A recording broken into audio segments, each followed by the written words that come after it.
Good morning, good afternoon, good evening, no matter where you are in the world. This is Howie, and I'm here to help you win with money. Today is May 26, 2022. We are in week number 21. Today, the market is opening up, which is 2 days in a row, and it looks like there's a short term bottom. Some people think that all the dip buyers are coming back in.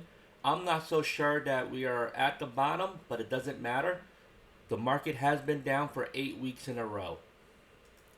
Before we begin with today's video, if you're on Facebook, join me in this Facebook group, Investing 102, where I do post a lot of my trades up, and you'll see this. I post my trades up literally after I'm done, and you can see that I have my trades here. Very few people post their trades up immediately. A lot of people like to pick and choose one trade and talk about it and say how great they are. I like to post most of my trades up here. Again, I do over 1,000 trades a year, so there's no way for me to talk about each trade. But you can see a lot of times when I have my trades up, I will post it up, and you will see that. Like in a day like this, you see that? That's plenty of trades in one day, and you can see how I average 1,000 trades. In today's video, I'm going to talk about a trade that I did maybe 5 or 6 weeks ago and how it played out. So this is an Iron Condor on SPY. So I'll show you the data. Let's go to E-Trade and let's find that particular trade. It's this Iron Condor on the SPY, and you see this trade right here. And you can see when I entered it, I have 5 contracts. And you can see I made money because if you look at the difference, the gap is 14 cents. I collected 40 cents on this side. And on this side, you're not going to understand what happened. It looks like the gap is 0, and I collected 8 cents.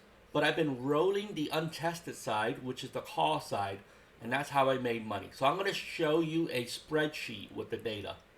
So let's go to my options trading spreadsheet. Let's go to here. You go into a filter.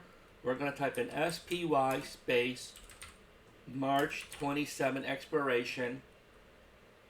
Oh, I'm sorry. It's May 27 expiration. And you'll see that. So there's a whole bunch of them. We'll place yes. And because I've been tracking them every week, you can see how I started the trade. If you look at this, I opened it up on week 14, 49 days expiration, collected 87 cents. If you do the math, $87 times 5 will bring you to what you see at the bottom, which is the $430 is what I collected up front. And because I track everything on the spreadsheet, you can see the first time I actually adjusted the trade was 2 weeks later. Over here, I collected 8 cents. And then over here, I collected another 6 cents. For those of you who follow the markets, you know that we're 8 weeks down in a row. And if we're in week number 21, subtract 8 from that, which means starting on week 13, the markets have been going in one direction.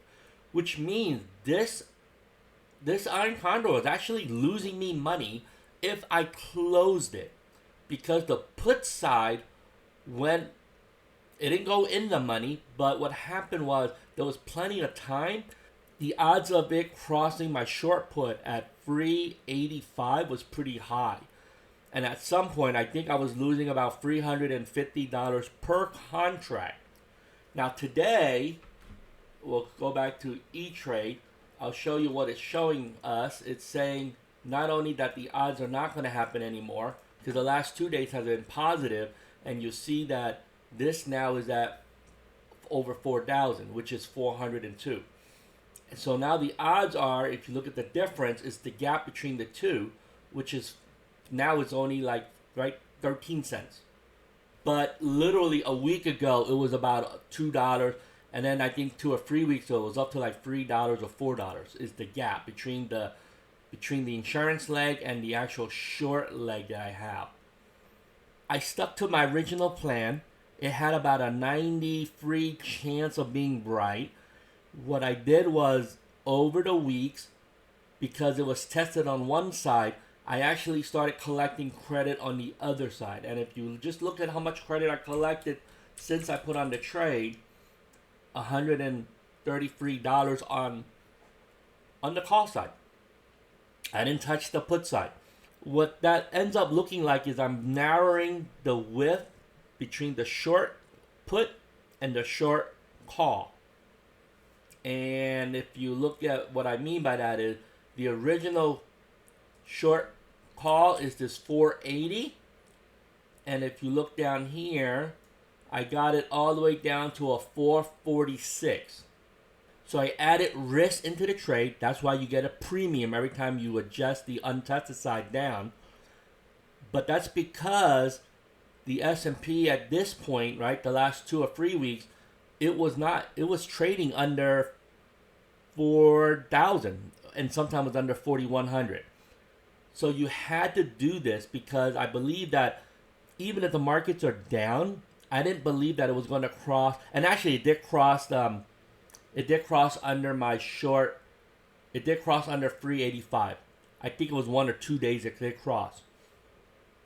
But I believe in the odds. I don't believe that the markets go down forever. I believe that markets generally move up and down, just like this week. There's some green days. And if you have a few green days, that's all it takes. That's all it takes for it to push it outside of the range of what I cared about, which is 3,850. So tomorrow could be a green day. And the only way you'll lose is if it drops 200 points, which is a huge day, right? That would be like a minus 4 or 5% move. But it makes no sense for me to keep this trade open, so I want to close this. So let's hit refresh. Look, it's now only going to cost me at most 13 cents to close. So let's show you how this works. I'm actually going to start off at the mid. We'll close this for $63.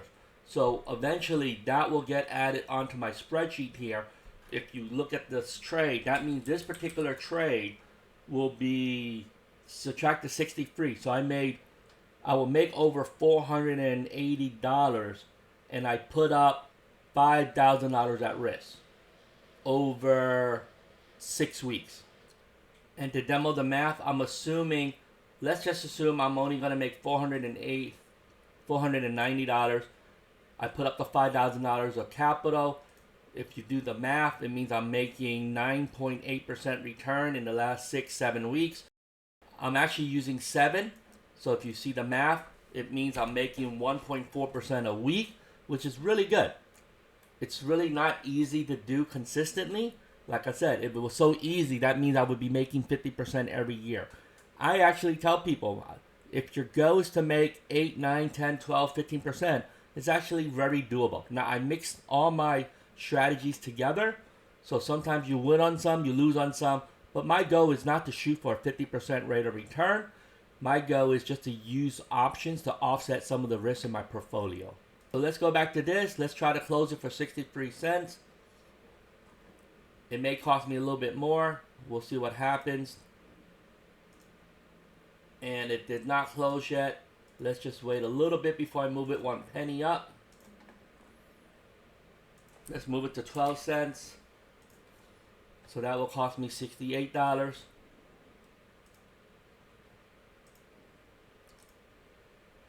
And it's still not going to go. So the worst case scenario is going to happen. I'm going to have to pay 13 cents for this.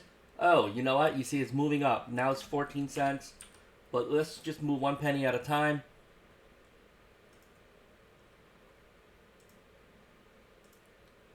And it's still not going to go. So I'm going to pay the 1 penny, close this trade out, and then do a new trade. So let's do that. 14 cents. This is where 78 cost me.